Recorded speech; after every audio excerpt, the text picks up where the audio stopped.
Welcome to Meet Your Neighbor, the podcast that highlights the people and stories that make Westbrook Village a truly exceptional community. I'm your host, Steve Marilla, local realtor, neighbor, and proud member of this vibrant community. Each episode, we sit down with residents to learn about their careers, life experiences, and what brought them to Westbrook Village. It's a chance to connect, share, and celebrate the unique journeys that shape our neighborhood. Thanks for tuning in. And now, let's meet your neighbor. Meet Jeff and Paige, two fun-loving, high-energy Westbrook residents who truly embody the spirit of the community. Whether they're lighting up the courts as top-notch tournament pickleball players or bringing smiles to every gathering, Jeff and Paige are all about living life to the fullest. In this episode, we dive into their journey as a couple, their move to Westbrook Village, and what keeps their love and their competitive spirit going strong. You will not want to miss their story. Now let's meet your neighbor. Hello, Jeff and Paige. How are you? Hi, Steve. Hi, Steve. Doing good. Super. Well, we're here to find out. We're going to start with how you guys met. How'd you meet? Who's got the best story, Paige or Jeff? I'll start it out, Jeff, and then you can fill in the spots. The truth? How's that? Fill in the blanks. Well, yeah, we're not going to say the truth, but So I'll say my truth. All right. So how did you meet Jeff? Well, you know what? Actually, I thought I would go online. I know this was way back in the day when it first started out. Yeah. It was at Match.com? No. Yahoo Singles. Yahoo Singles. Because, I'll tell you why, it was free and Paige is cheap. Yep. So I thought I'll do this for a month. Yeah. And then I won't do it anymore. And I met 3 different guys. Yep. Jeff was the only one I met for lunch. I didn't want to go for dinner because then you're stuck. You're stuck with the guy. That's forever. a commitment you're not ready to make. Yeah, no. So I went for a couple of coffees and I went for lunch. Jeff was my lunch, and we just hit it off. Really? What drew you to him? What did you guys just start? At that time, you had not played pickleball, so you didn't have that in common, correct? What did you have in common?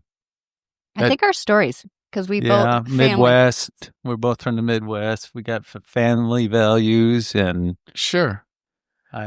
So you're from Iowa, right, Paige? I am. And where are you I'm from Detroit. Oh, you're from Detroit? Yes. Oh, the tough city of Detroit. Yeah. I thought you were a city guy.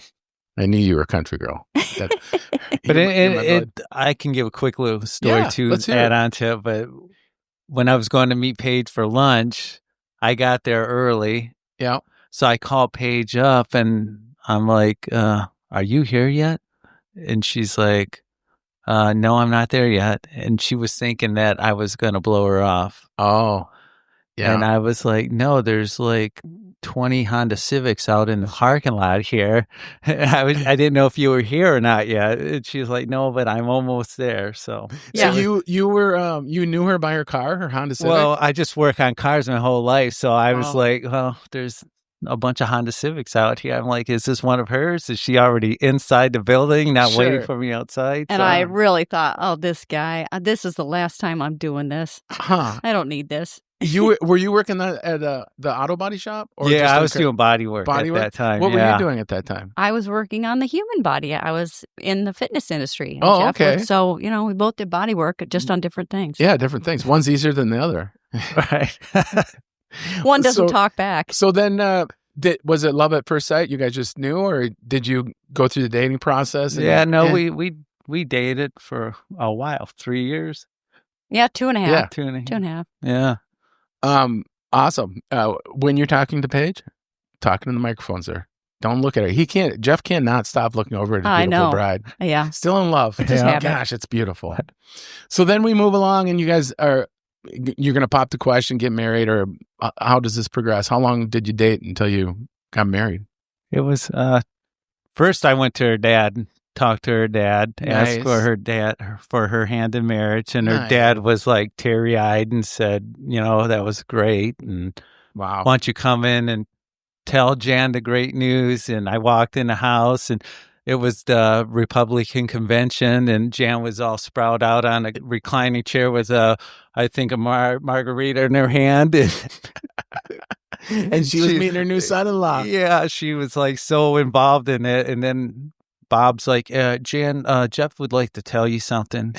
So she finally looked over at me and I said, "Hey, I'd like to ask your daughter's hand in marriage." And she's like, "Oh my God, stop the TV." And so it was cool. And That's then awesome. the next day at the house, at our house, my house, I guess at that point, I woke up in the morning. It was very simple. I just asked her if she'd marry me, and Really? she said yes, but she's not going to do my laundry.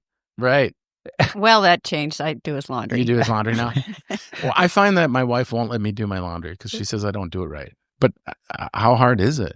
Is it difficult to do laundry? No, it's not hard. I just put it in there and take it out, and then I fold it. Yeah. I had a friend who chose that as his chore when they got married. And I Really? said, why? And he said, because I can still watch sports on TV. While he's doing it? Exactly. Oh, so he just takes it into the living room. Yeah. That's a smart And move. I've done laundry I was by myself for so many years. So I was like, I think I can do laundry by myself. So how many years have you guys been married? 16. 16, yeah. He wanted to say it, but he wasn't sure. Yeah, he's like, do the math. 16 years. So, well, let's fast forward.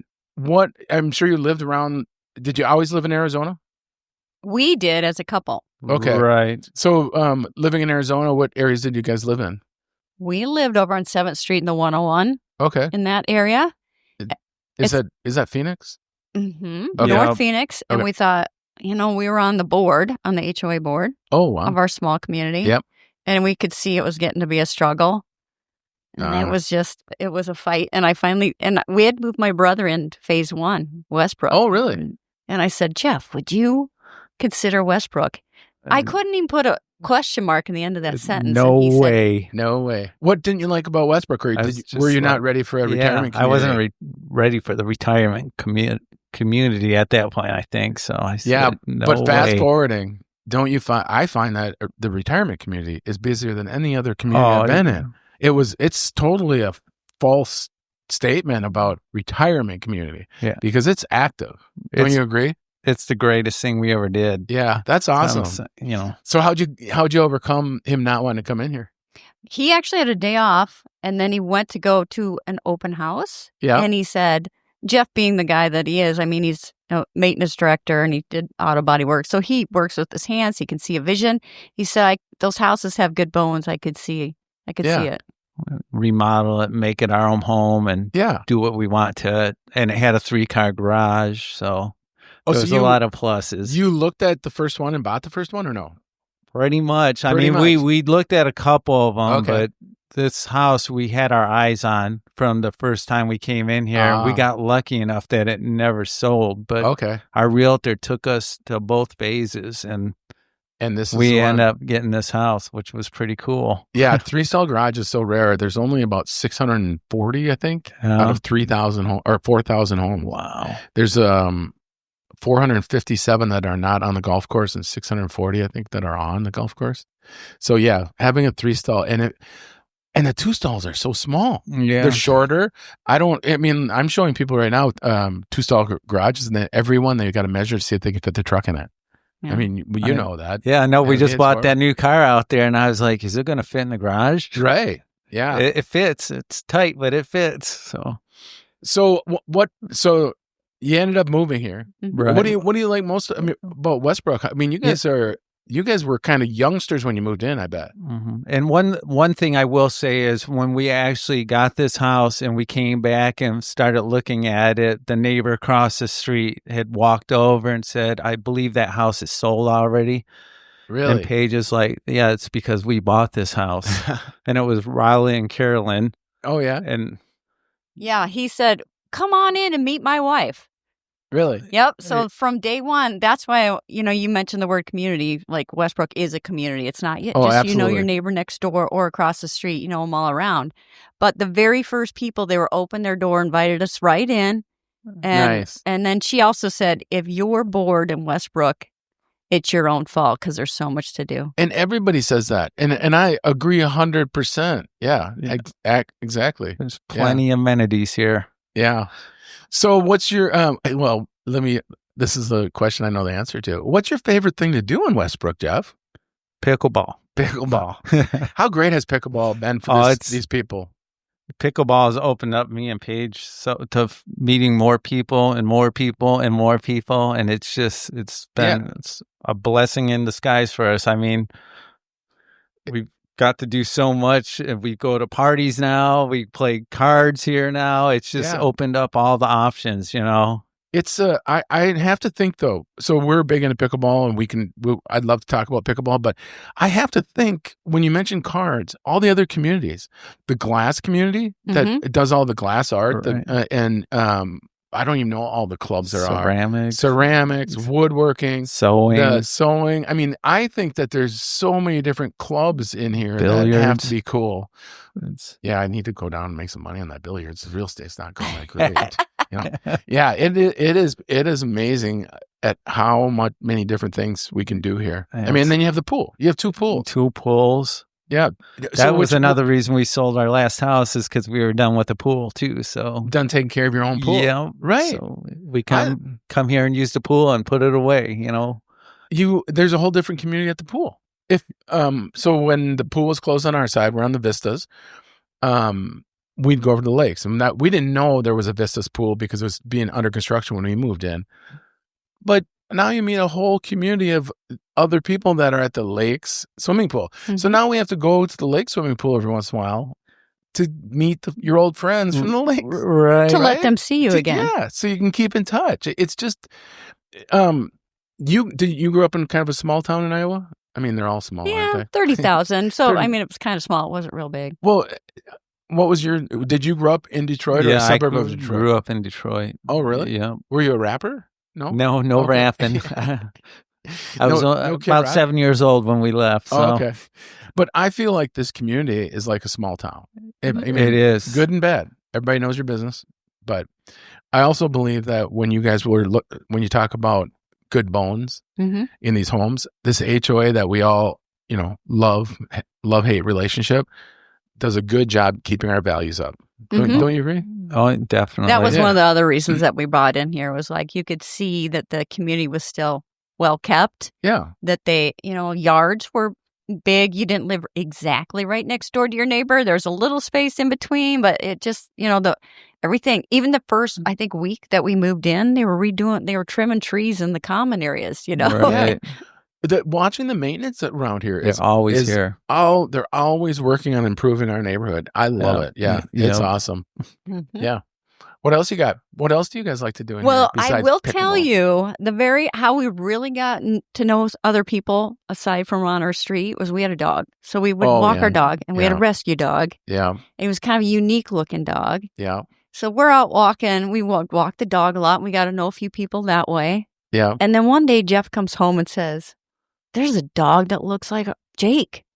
Jake was our dog's name. And I said, "There is? How could there be?" So then I'm out walking the dog, and up comes this beautiful blonde lady running behind me. I think I know her. Yeah. I think so. You outpunted your coverage on her for sure. Yeah. So she comes running up and says, "I have a dog just like that." So that's how we got to know Kirsten, you and your wife. Yeah. Yeah, the dogs, and what's funny about that, I don't know if you had this, but we had someone else that had a German Shepherd, and they said the thick fur keeps them cool in the summer. Did you find that they didn't get as hot as you thought they would? Yeah, I didn't know. I don't know if I believe that, but it seems like it. I mean, you feel bad taking a winter dog to Arizona, right? But I felt like it went well. Yeah, I mean, it was the dogs in this neighborhood. I mean, every house I look at now has a doggy doors. Yeah. We had beds everywhere in our house, our backyard for Jake. And Jake would go outside 120 and lay down on the tile out there. Yeah. So it's the craziest thing ever, right next to his little green cooleroo bed. So it's just very interesting. The way dogs. I fight the battle of dog beds, and I lose because there's dog beds everywhere. And I'm like, but he just sits on the tile. I mean, he doesn't think about his back or whatever, And for anybody that doesn't know Steve's dog, I think your dog is like the most chill dog. I have to actually take the dog's pulse to make sure it's still. Yeah, if I stop, a lot of times when dog owners stop to talk to other dog owners, the dogs will be going crazy. He'll just lay down. Right. It's like, hey, dude, I'm not going anywhere. Yeah. But that was another way we met a lot of people in Westbrook was just walking Jake. I mean, people would turn around in their cars and come back and say, "Oh, that is a beautiful dog," Yeah. And we met Mendy playing, and Mendy's probably the one that actually got us playing pickleball. Yeah, she says she launched us in pickleball. In the pickleball? Yeah, she launched us. That's what she says. Yeah, I know Mandy, and I haven't played pickleball with her, but she doesn't play to your level. Is she an advanced player like you guys? Or is she recreational? She's better than she gives herself credit for. Yeah, we just don't always play at the same time because we're still working. Sure. Yeah. But how do you, a lot of the people that probably taught you to play pickleball, you've surpassed. And because you guys, and not for anything against those people, but you guys take the sport really serious. Oh. We're maybe too competitive for our own good. Yeah, we probably are. Are you competitive in other sports, or has it just been pickleball? 100% more competitive in almost anything. Anything. Like, someone tries to out-joke me. Yeah. Like, that's how bad impossible. it is. Right. Really, you stay in your lane sir. Stay in your lane. So what do you love most about pickleball? Because we might as well talk about it, because you guys have a problem. I'm here to talk about your addiction to pickleball. But I think it is that, I was a sport athlete, in high school and stuff. And then when you leave that environment, you don't have that outlet really anymore. Right. And then this community had that, but it's all, that community aspect, but then they also support you. So anybody that got us started, we've always seen other people help give us that boost up to continue our competitive spirit. And that's where I go and probably thank Skip a lot. Skip gave a lot of guidance at the beginning of us playing pickleball. I think Skip's helped a lot of people get into pickleball. Yeah. I remember playing last Thanksgiving. A couple had never played before. Kirsten maybe had hit a ball around a little bit, and you play a game with them, and they're, they can barely hit the ball inbounds because they've never done it. Right. And they get done, they go, "Let's do this again right now." I'm like, "No, it sucks," because they don't know what they're doing. But what I realized is at every level of pickleball, from the first time you played until the last game you played, you enjoy it. Oh, it's it's unique, because you don't always enjoy whatever sport you were in high school, or, I played basketball a lot, but I didn't like it. You had to get to a certain level to really enjoy it. But the first time you have a paddle in your hand, it is fun. Yeah. Anybody can play. Yeah, and anybody can play. It's fascinating. And I love the sport. I can remember going through the beginnings of pickleball too, where you always wanted to play with the better people, and you kind of were an outcast, and you always, it's just so interesting the way that all works now. Well, guess what, Jeff? You weren't as good as you thought you were. That's what it was. For me, I remember. Well, I had interviewed Ray, and I think I talk about this in the podcast, but I was playing with Dr. Bob, and this was 3-4 years ago, and Dr. Bob was a really good pickleball player to me, and Ray was good, and it was before Ray had any physical problems, and I got in a really good game with them, and I thought I played really well. And Dr. Bob turns to Ray, and we're as close as the three of us are, and he goes, "Ray, I think Steve can come over to our side, be on the advanced side." And Ray goes, "Nope, don't think he's good enough." And I'm like, "Oh." And I told her how much you hurt my feelings, but it's the truth, and it's hard because even with anytime you're playing pickleball, you want the best possible game. Right. I want to pick the top 3 people that fit my game and go play in the corner and not let them leave. Right. And then when I see them over there and I'm not part of that group, I'm like, "Oh man, give me a Kleenex." Yeah. I'm gonna have to go. I'll just play against the wall here, So it is fun, but the camaraderie is amazing, and the different levels. And I've also, just moving your body. I've lost like 20 pounds playing pickleball, so it's like without thinking about it, instead of having to get up at 5 and go for a run. Right, and like I can't remember the guy that moved to Florida that was living here, but he always used to critique my clothes on the pickleball courts because I was always wearing cargo pants and T-shirt. You've evolved into kind of you're wearing the pickleball snobby clothes. You got to have the brand names. What was his name? Carl? Ron Myers was the guy that used to critique your outfit. I used to go every morning when I'd play, and I'd have to have Ron check out my attire and make sure. And he's like, "Wow, you're really starting to look sharp, Jeff." And I'm like, "Oh, thanks, Ron." I think at first, he was just like a bobblehead. He just shaking his head, just like, "Paige, you let him out of the house like that?" So you're playing cargo pants and cargo pants and a nice t-shirt? heavy t-shirt, just all sweaty, nice nasty heavy cotton sweatshirt. Yeah, t-shirt. and me, I can never stop after one game. And I'm still that way. Even on the advanced side, they're like, Jeff will play another game. Don't worry. If you need 3, Jeff's the 4th every time, so you don't need to worry about that. When you stop by the pickleball courts and you don't want to play, do you purposely not bring your shoes and paddle just so you know you're not tempted? Because that's pretty hard. You can't even do that. I know. No, if there's a game you want to be in. Yeah. Because I'll play against you like at 10 o'clock and you're going, I played 8 games somewhere else prior. So how many games a week do you think you're playing? I don't even know because I play Tuesday night league. I play on a Thursday night league. And on both of those leagues, I get done at like 8 o'clock and then I go over to the advanced side and they're like, where's your paddle? And I'm like, it's in the car. They're like, go get it. So, we need one. Yeah, we need one more. So I go get it. And then that ends up being 10 o'clock sometimes. So I'm like, that is, I go home exhausted. Do you have a hot tub here at your home?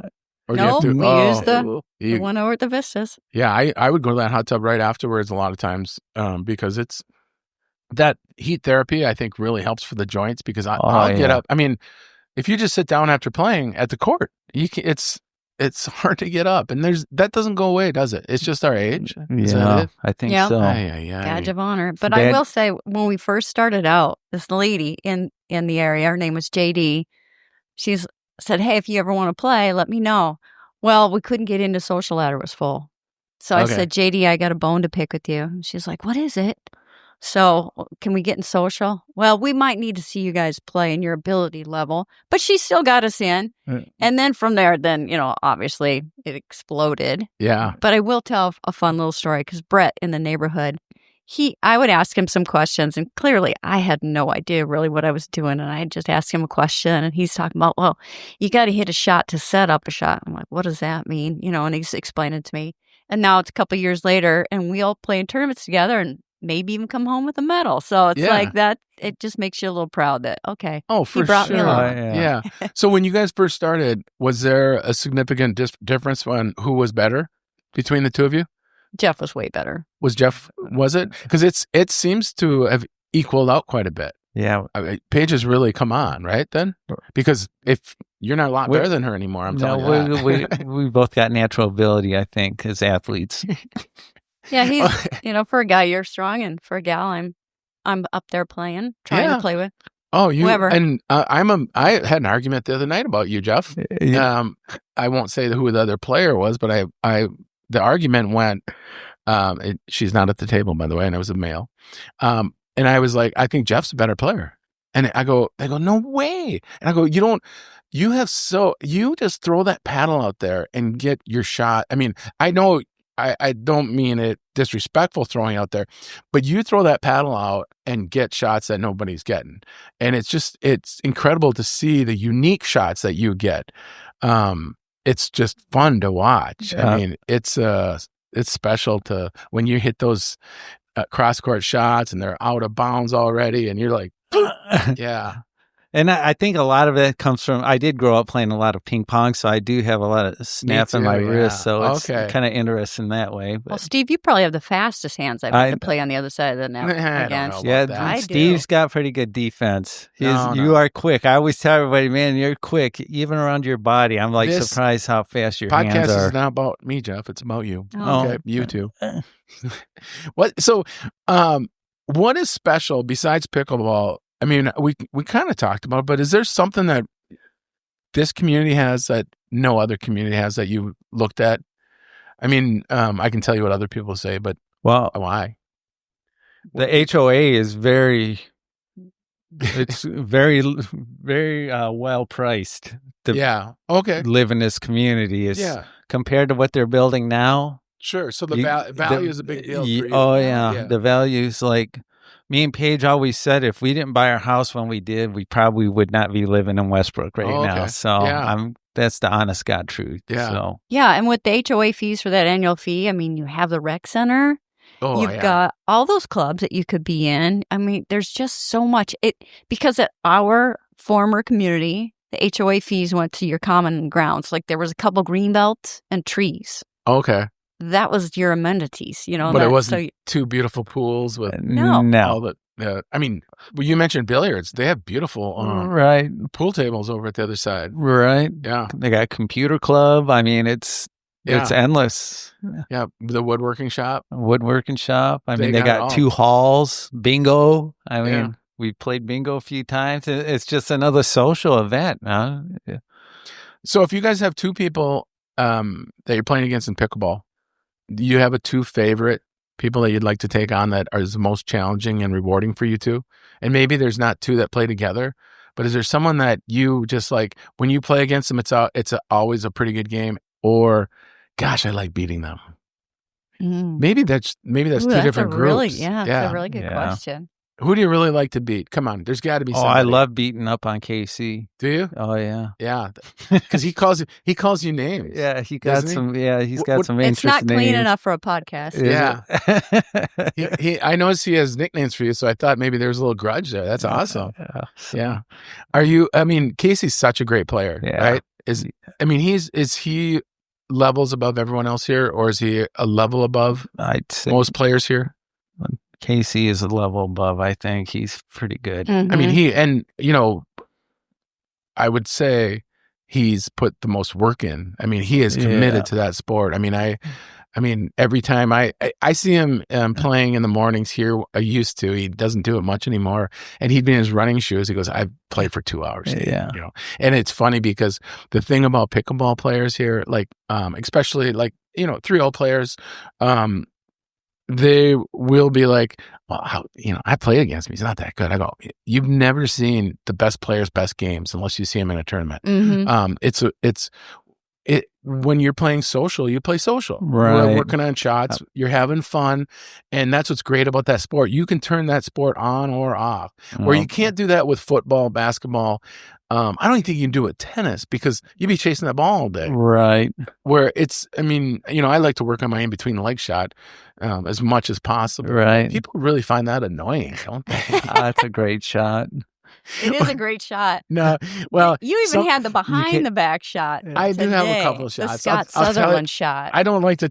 Yes, Scott Sutherland's another great player that gets underestimated because he's so nice. When he's playing with levels below him, and he's generous with his shots. You're not seeing his best game. But when he turns it on and he can get anything, I mean, it's like his arms are long, but they somehow get longer. Right. Yeah, it's pretty neat. It's some of these older people that are still playing. What's the guy from Minnesota that's 98? Ralph Sleeper. I know. I haven't seen him play in a while, but last time I saw him play, I mean, he's just getting everything. Right. It's so fun. I hope I'm playing at 98. Well, he plays pickleball and then he goes out and golfs. Oh, I know. So, I mean, about 4 years ago in his early 90s, he would walk 9 holes and then ride the last 9. That's crazy. It's so inspirational. That's I would have to say for me, that's what I find the funnest about this neighborhood is the inspiration. Because there's so many, I mean, I can see younger people like you and that enjoying life. And then I see people that have done that for 20 years. They've been retired for 25 years and then been playing pickleball the whole time. And it's just incredible. And they're still moving along. And they still have life in them. I think that's what this community does. It really reinforces life, not just being alive, but let's enjoy life. Let's do something. I mean, let's not just sit and watch TV. Right. Movement is life for sure. Yeah, absolutely. And Steve, did you play on the team pickleball? I did one sub. I subbed for a team. Yeah. I only got a sub as well because of, we work still. Yeah. But it was so much fun because of that community aspect. It's just the teams and everybody was there watching. So I do like that. And then, even though we can't play Apple League here in Westbrook, you still play it in the Valley. Yeah. And I got to be on a team, and that aspect is just huge. That's really cool. I thought Apple was great. I played it a couple of years ago when we did play here, and I think it really hurt Apple for us having to go play somewhere. It's just an added layer of difficulty to have to drive and play on someone else's courts. And a part of it was, we're proud of our community. We want people to come in and experience it. Right. And not as a realtor, but as a realtor, you want everyone to see how great Westbrook is, because as people are leaving, you want to get the best quality people in. And I think getting more pickleball players, more active people that come and see how this great community, that's what Apple League was doing when people were coming here. Now that they can't come here, I do think team play makes a big difference. I think team play, I didn't think, when I first heard about it, I'm going to 21, you don't change spots. It just seemed, I'm like, I have no interest in even learning about it.